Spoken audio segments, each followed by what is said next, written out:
Hi, I'm James Verdier, and welcome to the American Institute of Biological Sciences BioScience Talks, which is a forum for integrating the life sciences. And if you'd like to read more, point your browser to academic.oup.com/bioscience. For this episode, we wanted to explore one of the ways in which science has adapted to the pandemic era. Our regular listeners will be familiar with the meetings of the American Society for Gravitational and Space Research, which we've had the great fortune to attend in the past.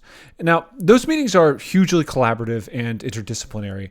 And we thought it would be interesting to catch up with a previous guest from one of those meetings to talk about the experience of taking a meeting like that one online.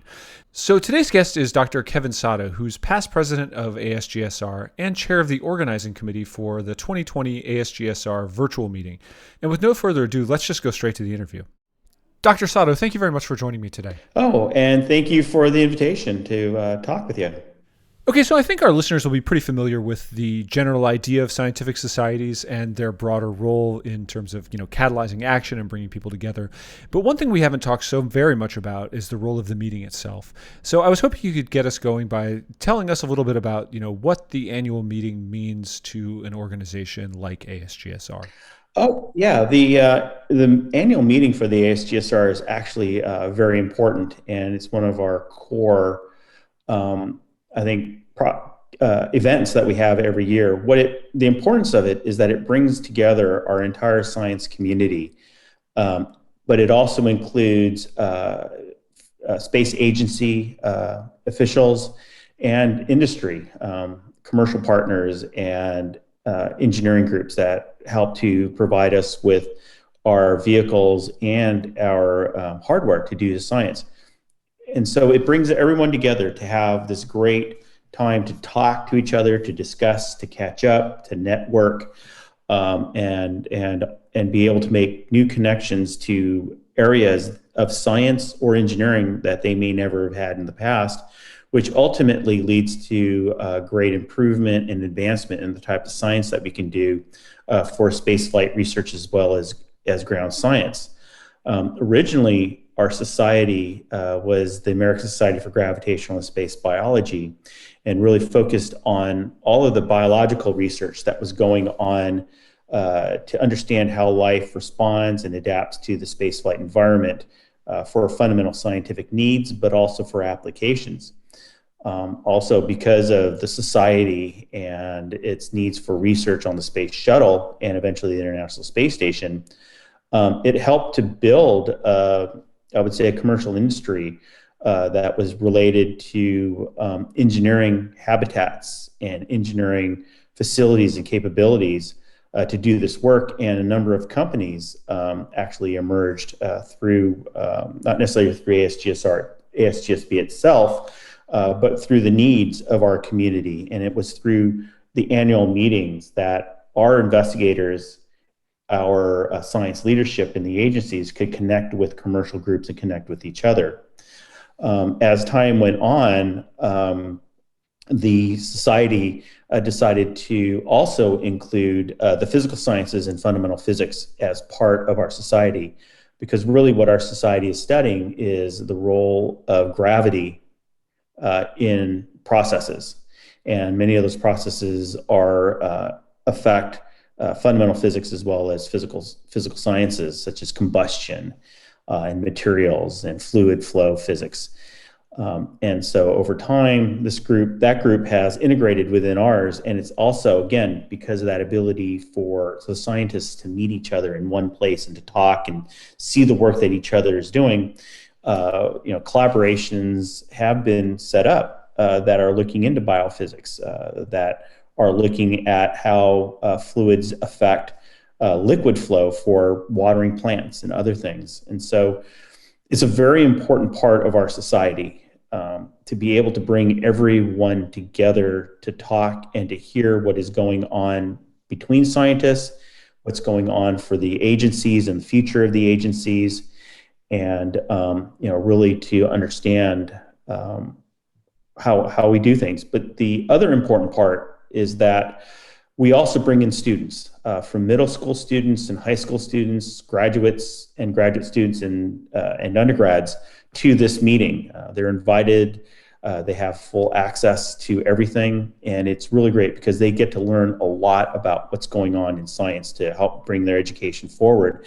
We also have a poster competition for them to present their science and really talk to the professional scientists at this meeting. Again, build connections and also to help them to learn. We also have a very active student board, which participates in many of the things that the main board participates in, which is bringing our science, bringing our interest for the future of research and education from STEM and beyond to congressional leaders. And many times these congressional leaders are actually very excited and motivated to hear the students speak because they realize that these are the future. These students are the future of science in this country as well as in the world. And so they really want to know what they're thinking and what they want to do in order to help guide things that would be done from a policy level or from a congressional level. So one really gets that sense when you attend the meeting of large groups of people coming together, and there's a spirit of collaboration that, like you say, spans from high school students through to senior researchers at the tops of their fields. Let's go back though to March of this year. Things are beginning to close down. Your meeting is scheduled for November, so you have some time. What's that experience like when you first start to kind of realize that having the type of massive in-person meeting that you've had for many, many years might be challenging? What are those early talks like? So yeah, it was actually something we had been thinking about probably in January and February when there was the realization that we may not be able to meet in person. Initially, as with any of these meetings, we had to start with first developing a program that was for a full face-to-face meeting. However, Gail Allen, who's the executive director, and Joby Cook and Emily Eicher began to think about, okay, what is going to happen if we don't have a face-to-face? And the first thing that really needed to be dealt with was the hotel that we were going to be at in Houston. And so, they did a lot of work with that hotel, and they were generous enough to be able to say, hey, we come back, in 2 years, if you come back to Houston for the meeting, we can go ahead and cancel the meeting this year, which was very important because I do know for other conferences and events that were occurring, some of those hotels were saying, no, if you cancel, you pay for everything. And so, is that generosity and ability of that hotel to work with us that really set the stage for us to say, okay, we need to pivot. We need to now take a look at what this meeting will be if we move to a virtual setting. And so members of our organization committee had already started working with other conference committees for other societies they were in for virtual meetings. And so they were bringing their experiences for how things were being set up. We talked to a group that handles virtual meetings in NASA called the Space Solar System. It's called Survey. And they told us their experiences related to conducting virtual meetings, the times, how long you want to set the meetings for. So really what we had to do is figure out what were the logistics and what were the properties of a virtual meeting first before we began to take a look at how we were going to now change our main schedule into a virtual schedule.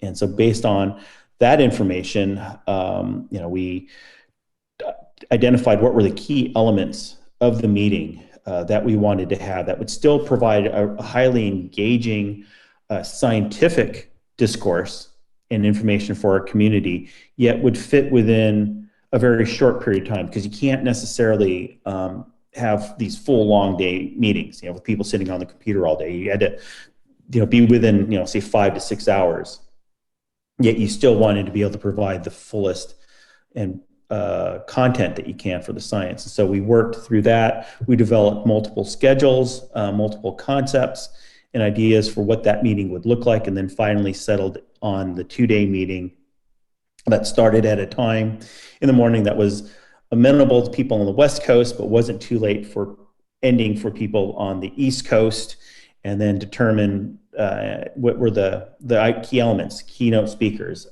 president's plenary session. Rather than having single sessions for the science, we ended up breaking those out so that the communities could get more focus on the work that they did. And then we also brought in key elements such as international ISS National Labs and the Human Research Program to give full sessions as well. And then also the other part that was probably the more challenging was how are we going to still do our abstract call in posters? Because clearly we wanted to be able, normal poster sessions had communication and discourse between scientists, but this time we couldn't. Also, the student competitions, you want to hear what the students have to say about their posters or their science in order to be able to communicate what it means so we can have that same competition, but also we can learn what they were doing. And so, that was probably the more difficult part of it in terms of how we pivoted towards being able to have recorded short talks that were then posted and are still posted. And also how we were going to do the students. And fortunately, there were a couple of examples that we could use through Rascal, which is a NASA challenge that they do with high school students. And a couple of our committee members also were working on virtual poster sessions with communication from the students. And so we ended up, working from scratch, but also incorporating new information and experiences that people were having from changing other conferences to virtual meetings to build our conference for this year. That's interesting. So is there something of an advantage of not having had your meeting scheduled in, July or something like that, and instead of having that extra few months? Oh, yeah, absolutely. One of the key parts was really identifying what the platform was that we were going to use. And our leadership, Emily Eicher, Gail Allen, and Joby Cook, and also a small committee that we put together, subcommittee, identified a company called Metro Connection to run the platform. But that took time, and we didn't have that identified because we needed to take a look at multiple groups until around August. So if we had to do this in July, it would have been extremely challenging to a point that we may have had to think about canceling the meeting because it would have just been too fast to be able to swap things, or we would have had to have reduced the meeting down a significant amount in order to be able to meet a very short time frame. So the November time frame was perfect for us to be able to get everything together, to have the type of meeting that we felt was worthy of our science community. Yeah, and forgive me for having a poor memory of past calendars, but did you end up adjusting the dates at all beyond, obviously compressing from a, longer meeting into a 2-day event? Yes, we did. Normally our meetings are about 4 days, 3.5 to 4 days. We also have pre-meeting workshops. All of those things were thrown out the door, and we ended up compressing down to 2 days. So it sounds like the core effort here is really, kind of highlighting the things that are most important to the meeting and the things that make the meeting what it is, and sharing them over a time frame that's bearable. I think one of the things that not many of us realized until March was that one gets fatigued sitting in front of a computer and engaged in a bunch of virtual sessions all day. So that there's that necessity to shorten something that normally could go on 13 hours, 14 hours into something that's a lot shorter.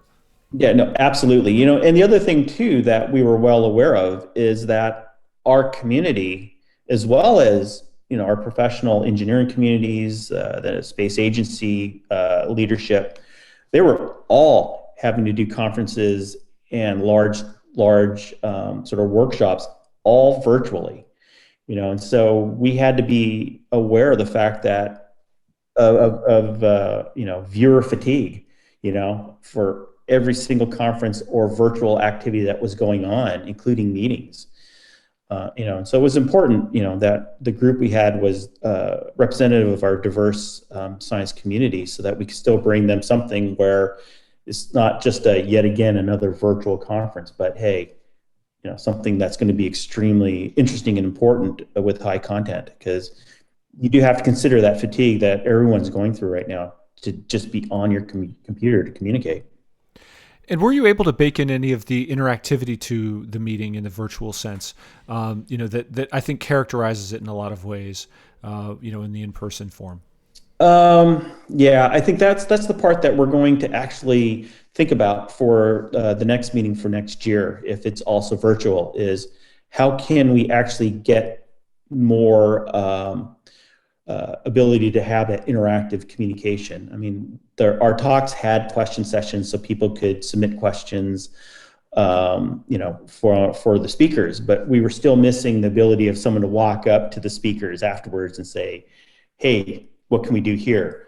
And so that's something we'll need to do. We'll have more time to be able to consider those avenues. And the Solar System Exploration Virtual Research Institute, or as I mentioned, SURVEY, they actually have a lot of experience with being able to bring large conferences together where you can still have these side rooms where investigators can meet and talk about things, or the ability to have poster sessions and have some level of discourse and questions between the students and the speakers, or the presenters and the people who are reviewing the websites.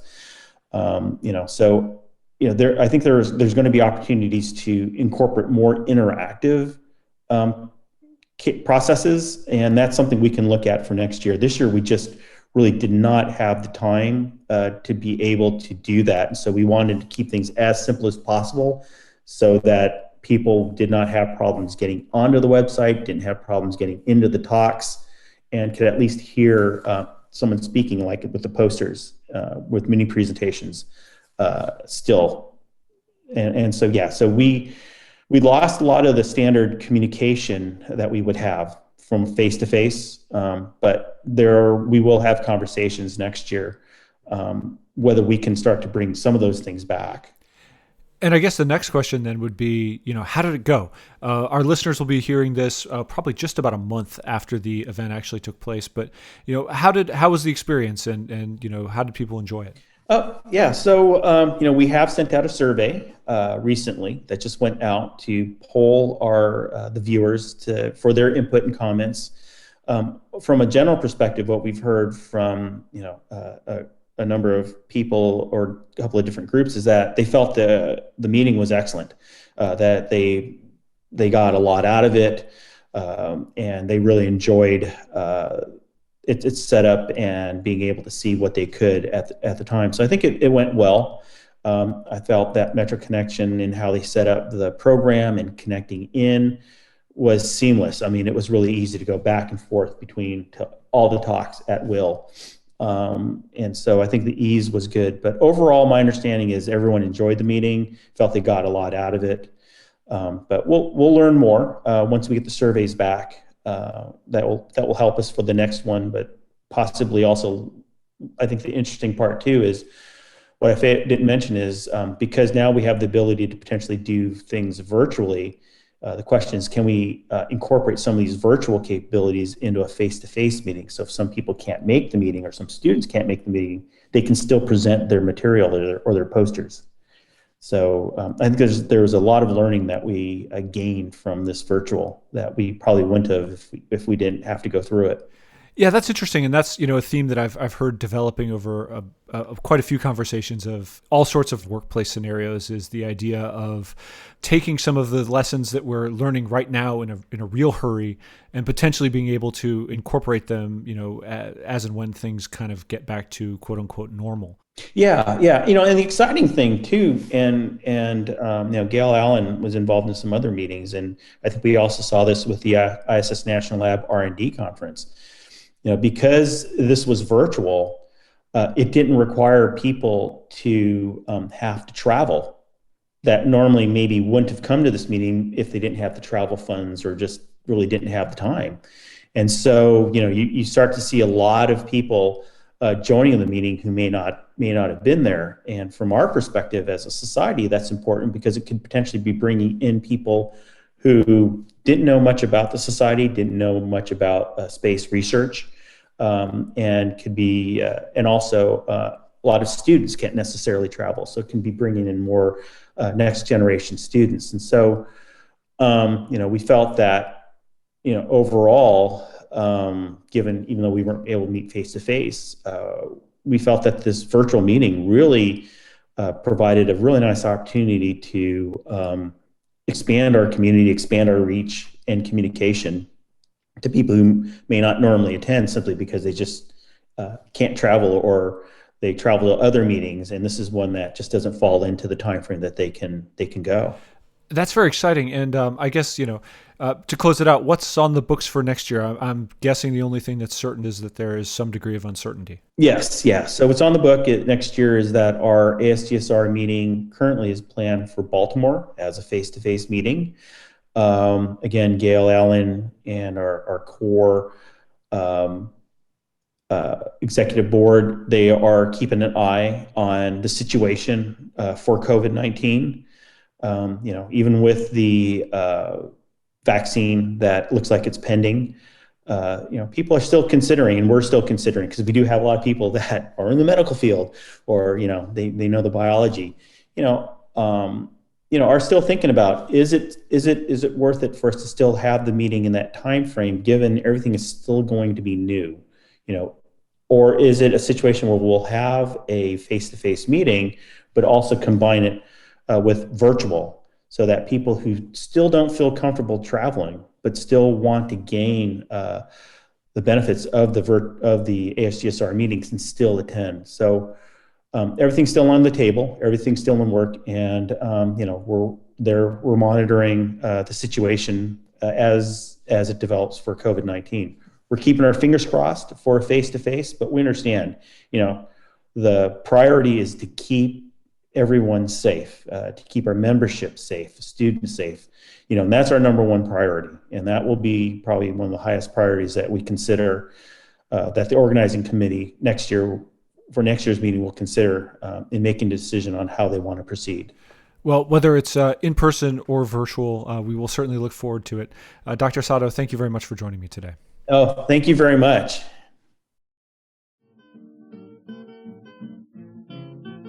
And that concludes this episode of BioScience Talks. Just a reminder, the journal BioScience is published by Oxford University Press on behalf of the American Institute of Biological Sciences and is made possible by the support of our members and donors. Thank you, and talk to you next time.